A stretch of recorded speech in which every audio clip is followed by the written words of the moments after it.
but the radiation was too high. And the dosimetry stopped them about halfway around 180 degrees from where the equipment actually they went into. And so they had to turn back. They couldn't get to the vent valve to open it. So again, we want to make sure in this country that we're able to operate the valves. And so the licensees are implementing them.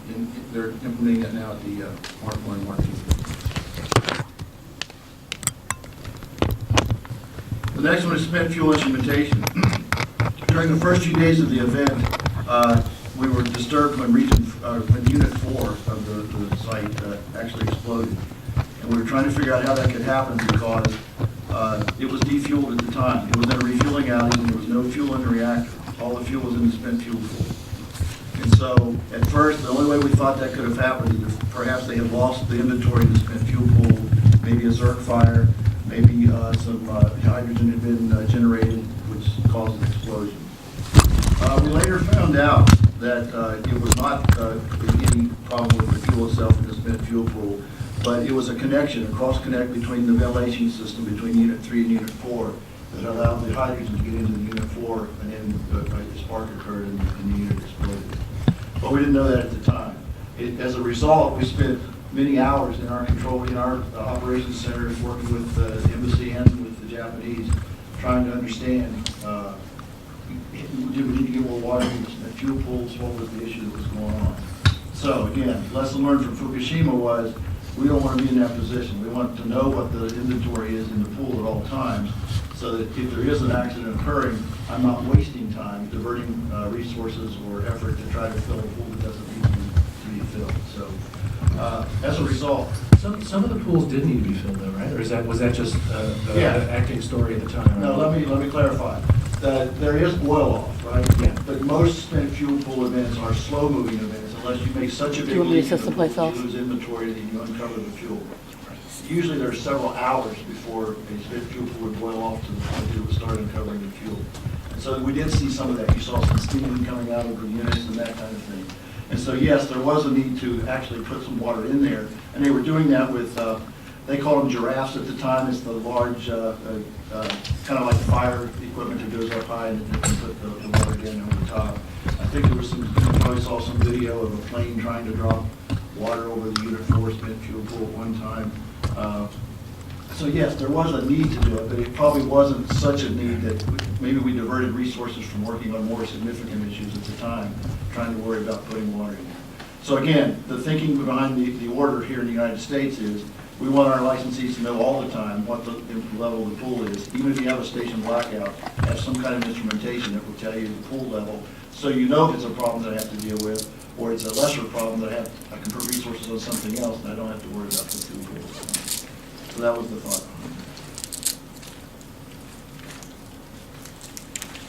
So let's talk about the request for information for just a minute. So to ensure that the plants were adequately protected from seismic and flooding events, we asked all of the licensees to perform inspections, which we call walkdowns, at each of their sites and report the results back to us. And as you heard Dr. Munson talk about this morning, this was against your current design basis, and it was just to go out and see. The thinking was do these walkdowns quickly to see if there's anything that you can identify. Maybe some conduit seals missing if it's a flooding issue. Maybe there's some bolts missing, or maybe there's some seismic restraint. It takes time to build those models and do that actual analysis. So we knew that was going to take some time, but still, we requested licensees to go off and do that.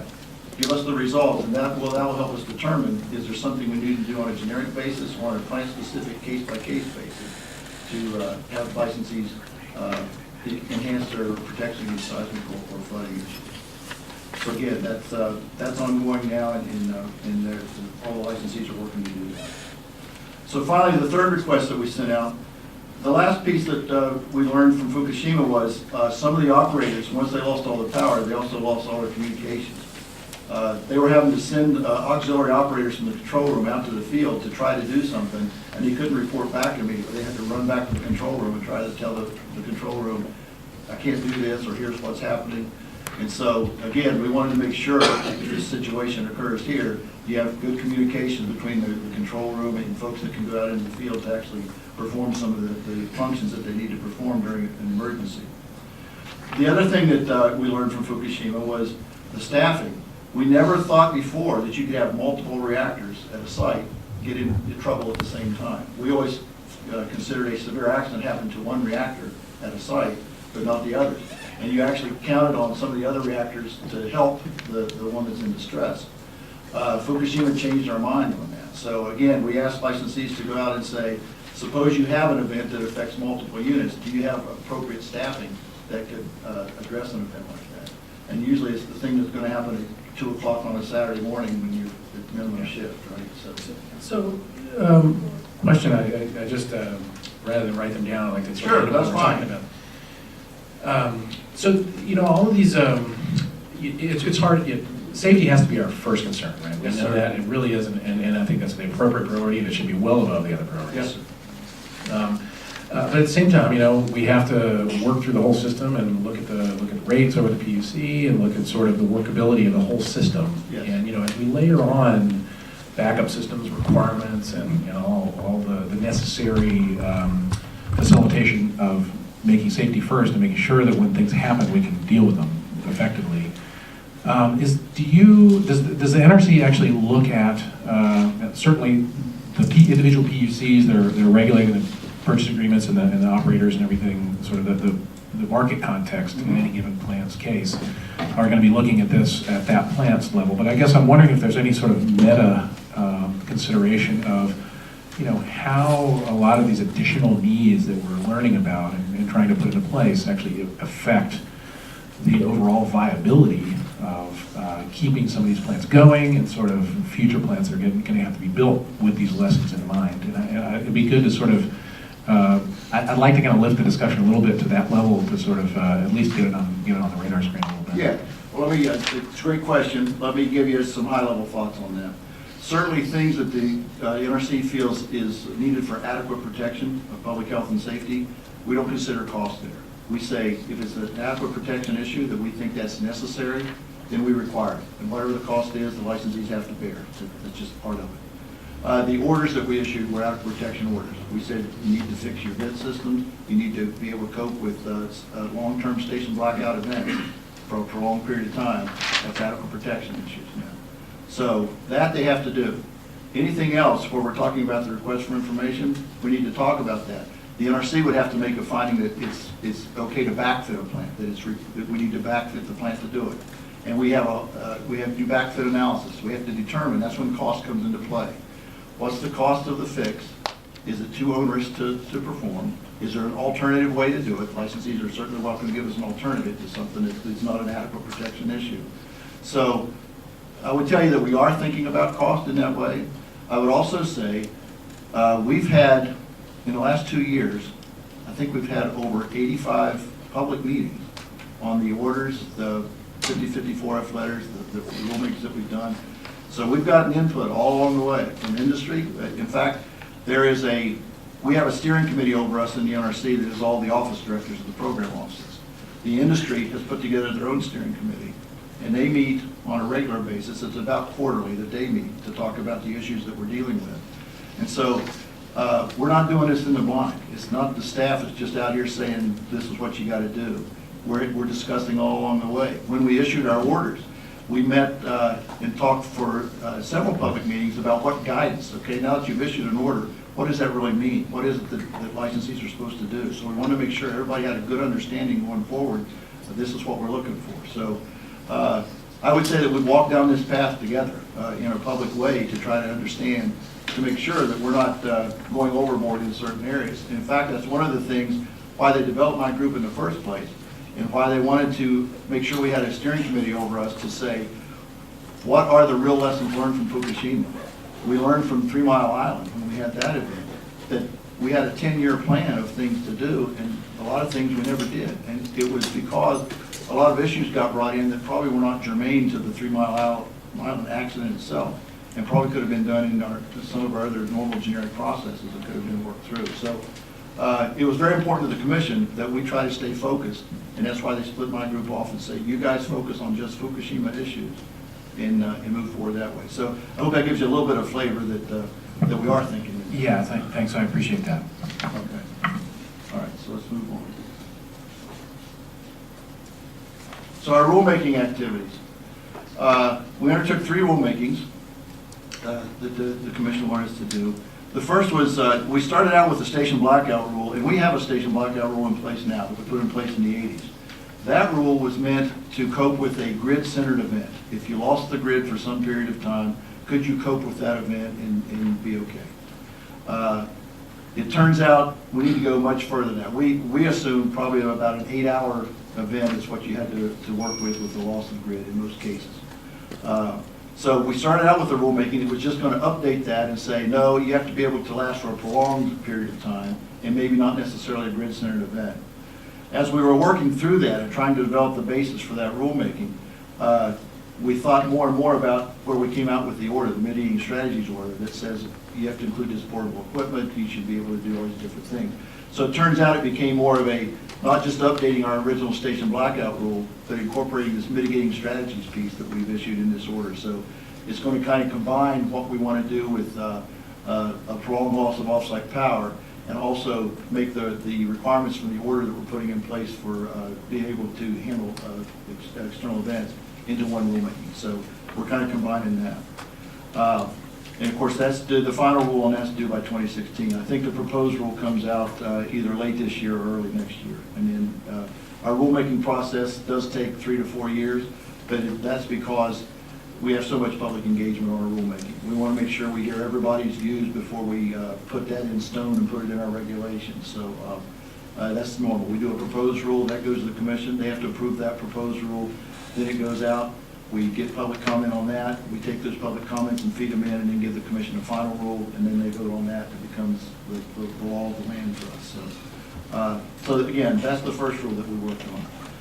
The second rule that came about, and again, this was something that we weren't sure of as we watched the Japanese event unfold, how well our emergency procedures would really work under extreme events.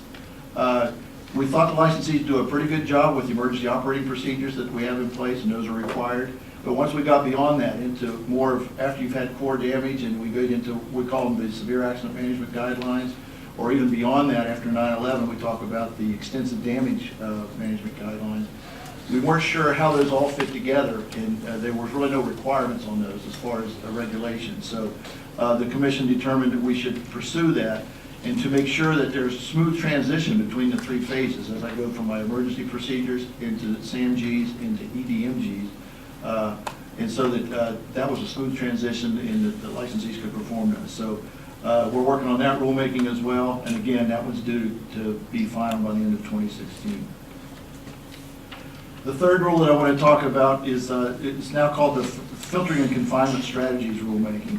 And when we issued the original order for the vents at the BWR Mark 1s and 2s, that was just to make sure that the vents were reliable and would work before core damage occurred. As we thought about it, the commission directed us to think about, well, what if you have had core damage and now you have radiation, high temperatures, other things in these areas. And so we went back, we've revised the order that was just issued here a few weeks ago to say not only do you have to have these reliable vents that you can operate, but they have to be able to operate not only under station blackout conditions when you have no power, but also if there's already been core damage and it now may be a high radiation field. So does that mean you need more shielding? Do you need some reach rods to go through some walls so that you can operate valves remotely, or another backup power supply to some of the valves, that kind of thing? So, so they told us to go off and revise that order, and in addition, look at additional strategies. The staff had recommended the one option we thought that the Mark 1s and 2s should have is a filter system, so that in addition to the suppression pool that filters are released, you would put an additional tank of water or filter off your dry well vent or wet well vent, so that would give you additional scrubbing. The commission determined that that might be one answer, but the industry also proposed an alternative to that said, suppose I have confinement strategies that says I'll never need to use the dry well vent if I can beef up my containment sprays, I can do other things to keep the radiation inside the containment itself, I may not need a filter. And so they have told us to go off and work on a rulemaking that would give those options. And so we're just starting down that path. We owe the commission a regulatory basis. It takes us about a year to develop a regulatory basis, so that, again, we have to do some technical work, we have public meetings, we talk with stakeholders to understand what are the ramifications. and then we'll develop the proposed rule, and then we'll do the final rule. And because of that, that rule is going to take us out to 2017 before that one's done. So that's our rulemaking activity. So just a quick, this is just a good little chart to show you what our thinking process was as we developed this. What we did was take the accident at Fukushima. We had the recommendations from the task force. They thought about this. In addition, we got a lot of help from other people. There were several international studies done, not only in Japan, but from IAEA. Europe did their own study of lessons learned from Fukushima. Congress had some good thoughts for us in our appropriations language. Our own advisory committee on reactor safeguards had some thoughts on what they thought might be recommendations we should look at. Quick question. Have you, did that review also include sort of the regulatory structure issues? You know, that in Fukushima's case, I think, you know, in retrospect, the sort of right checks and balances, I think, weren't in place, and there's been a lot of sort of scrutiny on that. Yeah. And you know, we have clearly a different system here, so I think, I guess, my question is, do we know which of, what issues would, is our system already adequately equipped from a regulatory perspective to mitigate, or to get a good result on, and, you know, to have adequate oversight? And are there any that sort of slip, sort of administratively or process-wise, or administrative, sort of regulatory structure-wise, slip through the cracks potentially? Yeah, that's a good question. I would say we haven't found any from the studies that we've looked at, and you're exactly right. Each country does regulation a little bit differently, right? We're different from the European countries, different from the Russians or the Chinese or the Indians, or the Koreans, the Japanese. But you have to take those cultural and regulatory differences into account when you look at the way that the accident unfolded and what happened in Japan. And so we think we've applied the right criteria to that. We haven't seen any gaps in the way we do our regulation at this point. That's not to mean that we won't find something, but we haven't seen any of the reports that we've seen. There wasn't anything that we felt, oh, that's really a hole in our regulatory structure that we need to fix. So at this point, I would say we haven't identified that. Thank you. So again, we looked at that. We took all the near-term task force recommendations as well as these other recommendations we got from a lot of folks. That resulted in the orders and the request for information and rulemaking that we did. And now it's turning to the implementation piece by the licensees. So again, we will use our inspection procedures, our normal way of doing business when we have licensees make modifications to their plants, and verify that they do it the way that we wanted them to do it. So I think we have a good plan in place. It'll take a while to get all the implementation by all these different actions that we're taking. But again, we'll follow it up with inspection and verify that whatever it is we've asked them to do is done. So probably of most interest to this group is the California plants themselves. Certainly, in Diablo Canyon, I think you heard Dr. Munson talk about this morning that the seismic and flooding reevaluations are due by March of 2015. I think also Diablo Canyon themselves was talking about that this morning. The NRC orders for the spent fuel pool instrumentation and the strategies to mitigate the prolonged loss of off-site power, those are also to be fully implemented at Unit 1 in Diablo Canyon by the fall of 2015 and in Unit 2 by the spring of 2016. And that mainly goes with the refuel outages that they have. We tied them to the refuel outages because in most cases you have to come in the first outage and do your measurements, figure out what it is you're going to do, go off and fabricate things and put them in the next outage in most cases. So that's why that worked out that way.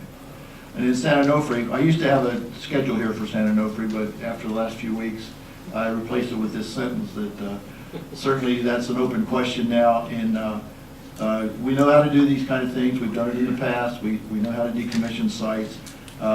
We have a few other units right now. The Crystal River unit and the Kiwani unit are both shutting down, I would say prematurely, before their licenses are done.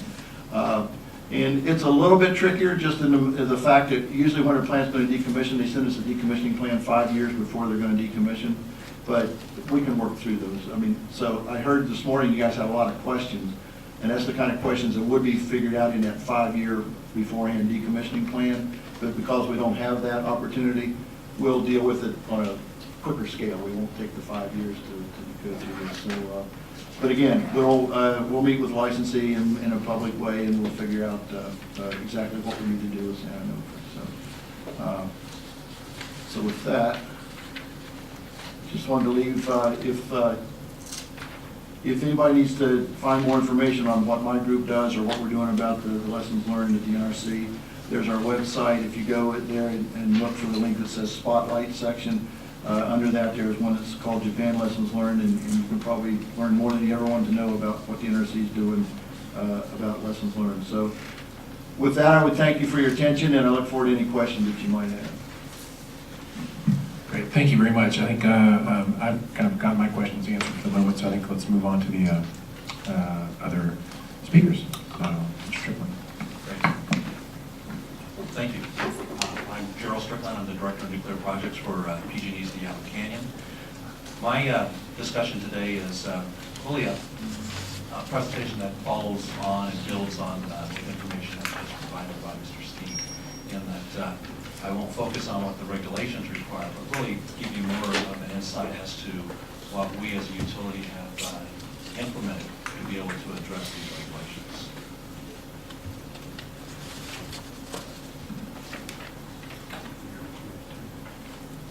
Both ways. Let's try. There. Success. At Diablo, it's usually a 40-hour course to be able to figure out how to use remote. I always like to start with a photo of our plant site. It's quite different than most of the facilities that the Nuclear Regulatory Commission deals with, in that it's a very complex site with different elevations. One of the things that's striking is that when you look at the Fukushima Daiichi plant, that it was at sea level, or excuse me, on the coast at approximately 20 feet above sea level. And so very limited height-wise protection for the safety-related equipment.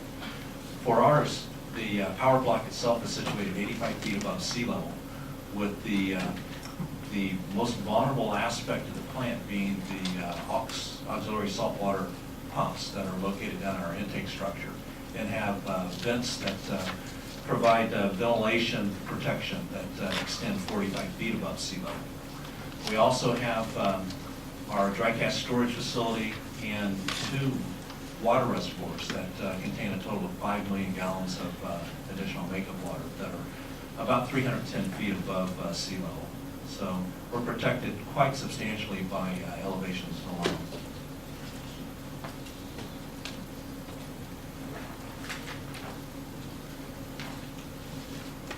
So all of the systems, structures, and safety-related components performed very well during the Fukushima Daiichi event. One of the important lessons learned was that the plants are vulnerable to the natural phenomena such as flooding, and in turn other plants can be significantly vulnerable to tornadoes, hurricanes, and so forth. We're also found that there's a great potential that both units can be affected. As Mr. Skeen had noted earlier, that the previous paradigm was that you would assume that only one unit was involved in any event, and that today, we're looking at the fact that you have to consider multiple units involved at the same time. Also, it was important to understand that we needed to maintain fuel cooling during a loss of power or station blackout event, not only in the spent fuel pools, but also for fuel that was still in the reactor core. Also, the importance of being able to monitor spent fuel pool conditions, in that level in spent fuel pools really is an important aspect, in that that you don't want to have the limited resources that may be on shift Saturday at midnight focused on trying to split their time between responding to events within the power block itself and also dealing with the questions with spent fuel pools. And also lastly, with the need to have a very robust emergency response capabilities, in that we need to be able to have the strategies in place ahead of time. We need to have had appropriate evaluations of staffing and understand what staffing minimums are required at all points in time in operation, and then what members of staff are responsible for providing what functions during the event. And then communication capabilities, that it was very critical that you have the ability to be able to effectively communicate not only externally, but be able to communicate within the plant itself, to be able to dispatch crews and be able to validate the conditions of specific portions of equipment. So for PG&E, one of the first steps that we did was that we established a dedicated team and assigned director level oversight to be able to support first the evaluations of the orders and recommendations from the Nuclear Regulatory Commission, and then from there to be able to form a team of critical individuals to be able to implement the actions required by those orders. Our response is substantially different than many of the other plants that we've benchmarked, in that we have a dedicated team of approximately 16 people, with 3 of the individuals being past senior reactor operators. So it provides a team that's not distracted by day-to-day operation of the plant and can focus our attentions on being able to appropriately address the orders and recommendations. We've also have a strategic partnership with a number of other utilities that we call the STARS plants. And with that, then we're able to benchmark each other. We're able to also be able to share specific information. We're also able to leverage then the economy of being able to buy more as a fleet, to where by specifying similar equipment, we're able to be able to use that leverage to be able to get better deals with the various vendors. We've also partnered with Westinghouse as part of this STARS organization, whereby they're performing a lot of the detailed analysis for what you'll see as flex equipment in a few slides, to be able to then make sure that there's consistent approaches between the various plants. And that also helps them when it comes time to be able to respond to the Nuclear Regulatory Commission with updates on where we are within the performance of the requirements in these orders. By having the industry be able to develop templates that can describe effectively in concise terms, makes it easier for the Nuclear Regulatory Commission to perform detailed, effective reviews. We've also teamed with a number of external consulting firms that have expertise in specific areas such as seismic hazard evaluations, tsunami evaluations, and they're listed there as just a few of the organizations. So I'm not going to walk through each one of these, but these are the orders and recommendations that were addressed just in the prior presentation. But what I am going to do is step through each one of these and give you a little bit of information as to where we are in the process. So flooding evaluations. Some of the key components of us performing a flooding evaluation is that we have to be able to redo our maximum precipitation evaluations that were originally developed as part of the licensing of the plant. We're just about finished with that form of evaluation, and have found that with our plant being termed more of a dry plant, that we're within the bounds of what was assumed in the original evaluations during initial licensing. For the tsunami evaluations, as a utility, we actually, as part of our long-term seismic program, started reevaluating our tsunami hazard back in the 2005-2006 timeframe. So what we've done as part of the efforts with these new orders is that we've taken that information that was generated in 2005-2006 and used that as a starting point to recharacterize our tsunami hazard.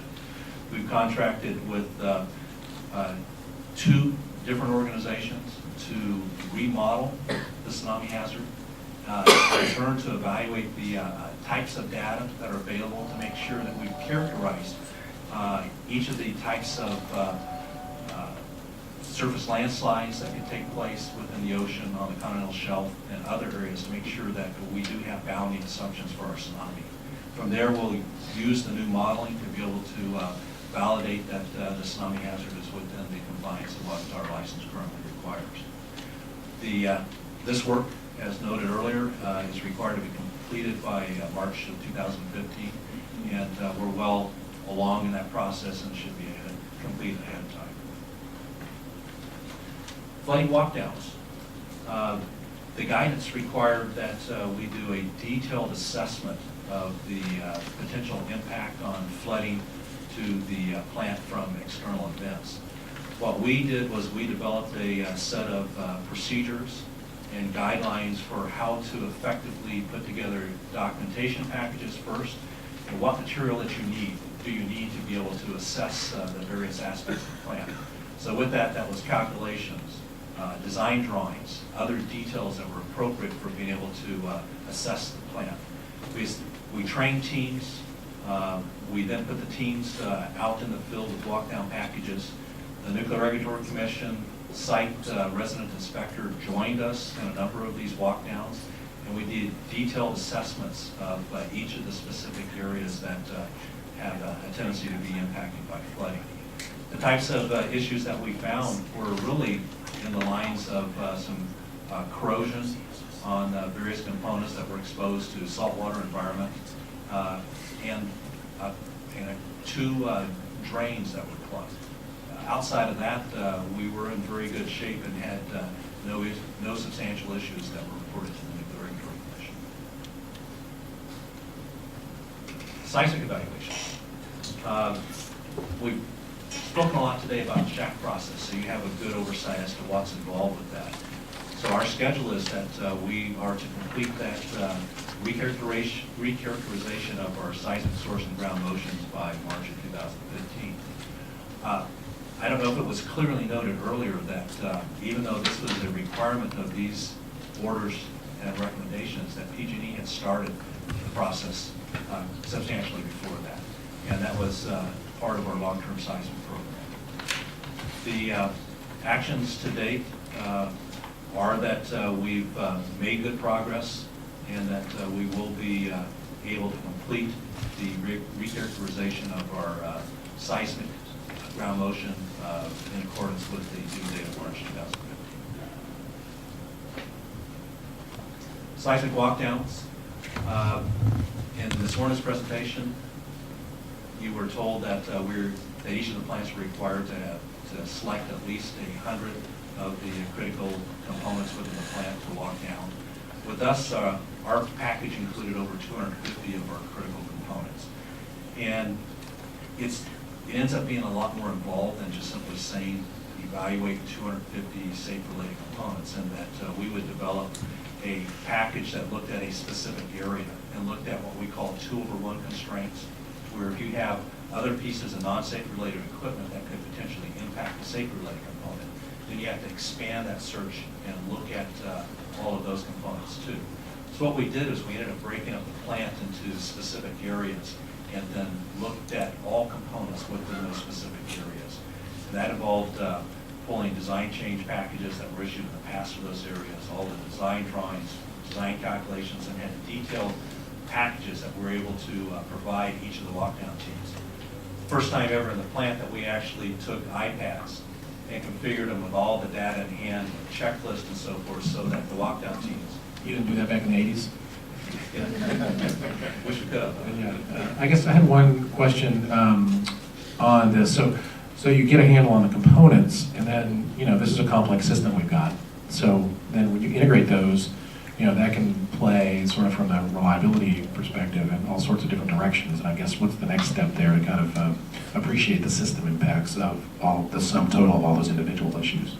So it's a good point. So with that, then it was critical to be able to review each one of these safe-related components as an individual component initially, and then how it impacts an overall system if you find a specific issue. With our walkdowns, outside of finding a number of areas of corrosion that needed to be addressed and so forth, the one item that we found that was unexpected was that we had one of our electrical cabinets that didn't have all the anchorage in place that our design drawings required. And so with that meant that the next steps were to be able to reanalyze the cabinet for the anchorage that was there and be able to validate that it continued to maintain its operability in that configuration, and in turn then gave us the time to be able to go in and add the missing anchor bolt that was supposed to be there. So our walkdowns for the bulk of the plant were completed as required by the timeline by the Nuclear Regulatory Commission with a report issued on November 21st of last year. There were specific areas that we weren't able to address that you can only access during refueling outages. So in our refueling outage that we completed in the February-March timeframe, we completed the inspections in those areas and found no additional issues, and in turn we'll complete the last phase with our next refueling outage.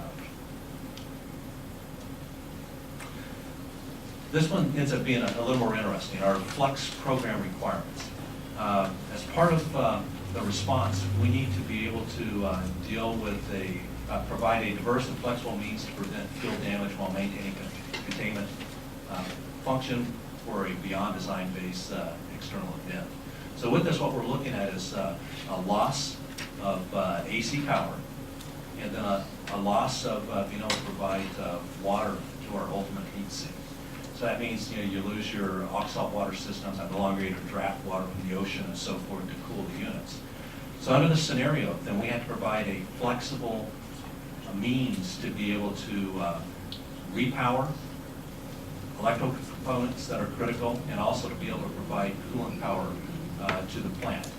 And so the initial response with this is that we would have extra portable equipment in a configuration that the NRC requires is N+1, which means you have 2 units, you have 3 sets of equipment that in turn I can then store at various locations around the plant, so that if under a beyond design-based event I lose 1 set of equipment, I still have 2 sets of equipment to be able to help the plant. Part of the design of this process is to develop not only primary connection points for this portable equipment, but to have secondary connection points in case there's been damage in the plant for these beyond design-based events that would preclude me from using my primary connections.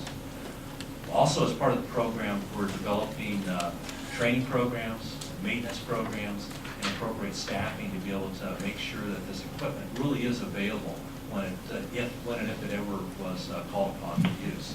So for example, just a few weeks ago, went to San Onofre, and what on their plan was to install, basically install a plug and play at the site perimeter facility, so that presumably from one of the, from Phoenix, you could truck in, or within 24 hours get a power plant to the road outside the facility and plug it in. Is that what you're talking about as far as the offsite access? That is for the electrical side. Right. Part of our strategies are, though, that when it comes with us being what I consider a stranded plant, in that with the remoteness on the coast, with the potential for loss of freeway access road, and so forth, it becomes critical for us to be able to be self-reliant as much as possible. So the configuration of the portable equipment that we're putting into play will be available on site for all cases except for generation. And so we're working with the Regional Response Center that was noted earlier to be able to help define sizes of generation, to be able to have it sized in a package that it can be brought in by helicopter. Right. So what that means is that they have to be able to design it to be able to function in parallel instead of just one large generation unit. And so they have to be able to string a series of small units together. So you could have a bus bar with a bunch of plugs on it, basically? Or something In like simple that. terms. Yeah, okay. Yes. Yeah, I'm being reductionist, but you get the idea. Thank you. Sure. So again, coping strategies, we're going to be able to maintain core cooling and heat removal. We'll maintain our containment integrity. We'll maintain reactor coolant system inventory control and maintain reactivity control, and then maintain spent fuel pool cooling. And we've got a number of scenarios to be able to maintain cooling in spent fuel pools. The electrical support strategies, that we've got a number of 120 volt vital DC buses for instrumentation, and we have the ability to be able to define what loads are not required during a beyond design-based event. And so the first step would be able to strip those non-vital loads off our batteries. And being able to use that type of scenario, we can survive for 24 hours without having to have external power provided to the plant. So that gives us adequate time to be able to bring our emergency response organization into full staffing, and in turn be able to then move emergency equipment into place. We're also looking at being able to locally repower instrumentation using smaller portable diesel generators that we've already procured and have on site. Controlling lighting for control room and other vital areas, and then controlling ventilation or reestablishing ventilation for battery rooms and control rooms.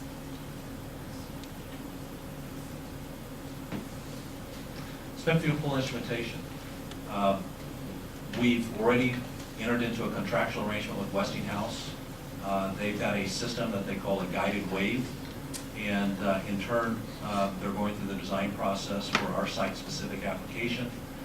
They're using that same design at many other plants, so we're not going to be different than most facilities. The plans right now are that we will complete the design details this year and early next year, with plans to have the system installed in 2014 and 2015. For our emergency planning for communications and staffing, what we've done as a first step was that we looked at the ability to be able to communicate externally and internally, and found that under a stranded plant event type scenario that we did have some areas that we could improve. With that, then, we've procured 3 communication trailers that are configured to be able to communicate with the rest of the PG&E service territory, and also then communicate elsewhere using satellite type systems. We've also purchased a series of satellite phones that we call footballs, that small cases that we're able to have stationed at various points in the plant. And it enables operators in the control room to be able to take the transponder for the satellite phone and be able to run it out of the control room, set it outside, and be able to then have direct communication. We also have a number of other handheld radio systems that were put into place as additional backup to be able to give the operations crews the ability to communicate within the plant. For the staffing, we've been utilizing our simulator on site to be able to run various scenarios that look at what happens if we have a beyond design base event.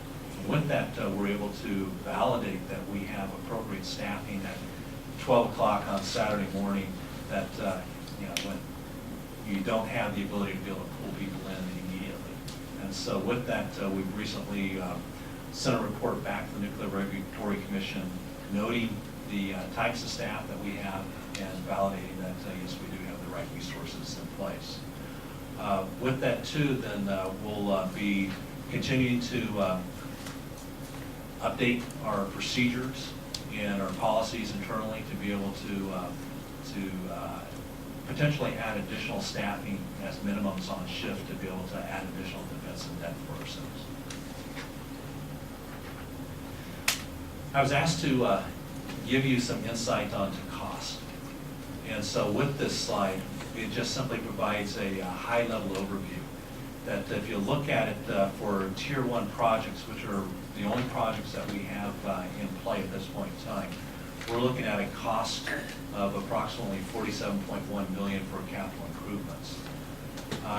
In addition, for the expense type projects that fall under studies for both seismic and tsunami and some of our other emergency planning staffing, we're projected to spend approximately $17.1 million.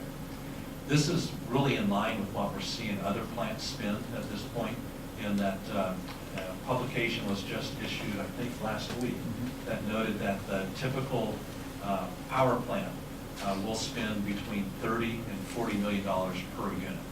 So we're right in line with that. Then the Tier 2 and Tier 3, those are projections going forward. We had to put values within our rate case submittal to be able to recognize a potential for modifications to plant vents or other actions coming out of the Tier 2 and Tier 3. Those are simply placeholders at this point in time with no specific plans to expend that money.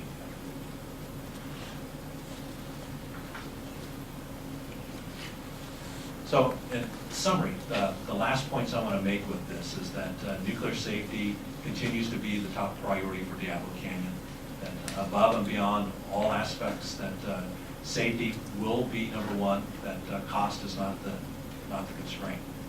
That we are committed to continue to learn from the Fukushima Daiichi event, and that in turn we take the issues there very seriously, and we believe that we've been on the forefront of the utilities for being able to implement change. That we've established a dedicated team to implement our regulatory requirements, and the team is working very effectively. The partnership with STARS and Westinghouse has been effective, and that we're committed to complete the plant assessments, equipment procurement, and plant improvements within the timelines required by the Nuclear Regulatory Commission. So with that, I entertain your questions. Yeah, I've got a couple. I mean, one of the things which we noticed in 205 was obviously in terms of spent fuel pools are fairly densely packed. Yes. And at that point we had some concerns and we're sort of encouraging people to unpack them, particularly now with the interim fuel storage. But, you know, so we don't see much progress, going forward in that area.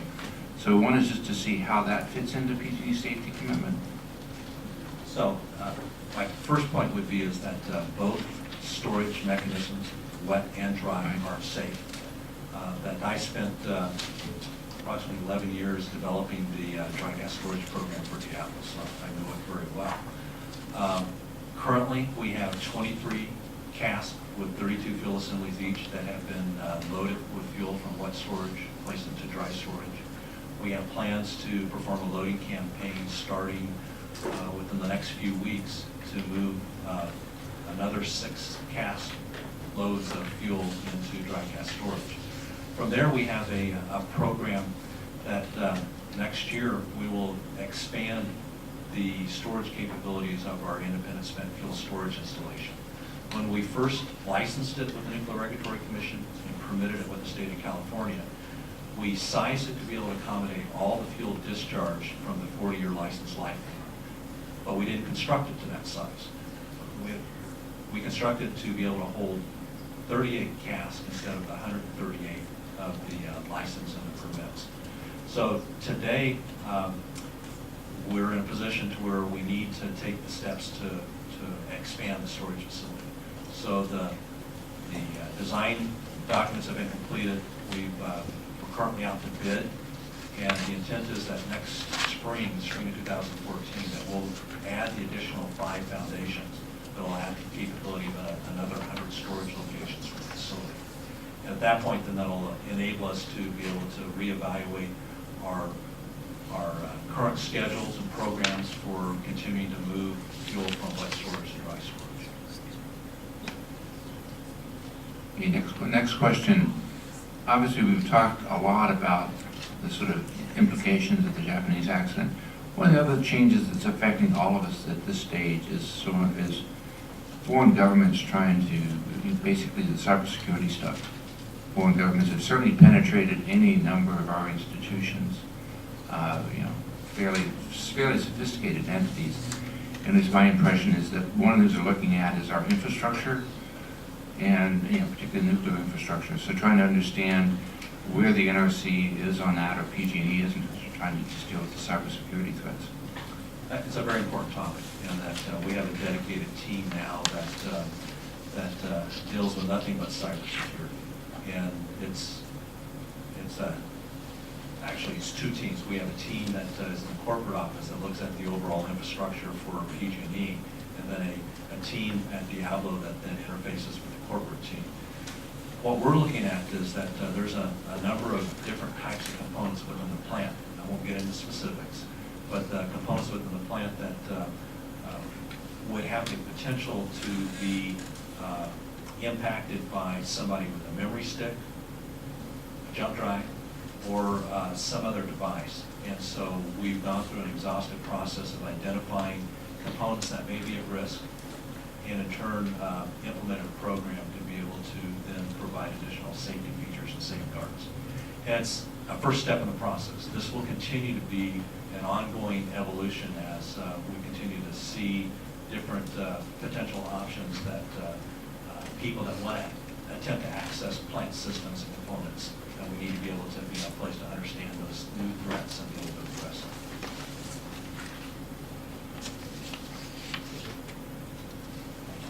Great, thank you very much.